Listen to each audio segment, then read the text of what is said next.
Hai, Assalamualaikum. Sekarang saya berada di Muar Johor. Di belakang saya ini terdapat rumah pakej Lily Type B yang berkeluasan 20x38 bersamaan 790 square feet.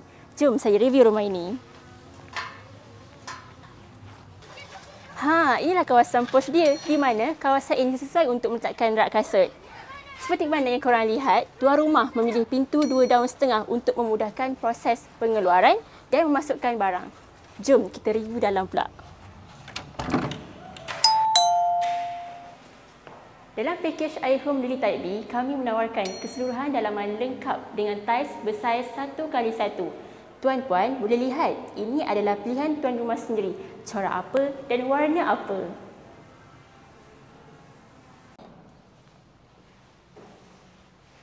Ini adalah bilik master kita, di mana tingkap kita menggunakan saiz 4x5. So, bilik ini sesuai diletakkan katil queen dan juga almari. Dalam bilik utama kita ni berserta dengan tandas. Dalam tandas kita ni lengkap dengan aksesori sinki, shower dan juga tais yang bersaiz 1x1. So, bilik kedua dan ketiga ini bersaiz 10x10 sama dengan bilik ketiga. Jom kita review bilik ketiga pula.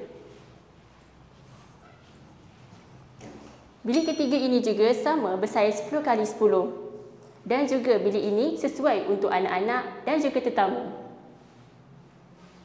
Jom kita review ke dapur pula. So, ruang ini adalah ruang favourite emak-emak kita, iaitu adalah ruang dapur yang lengkap dengan tabletop dan juga sinki.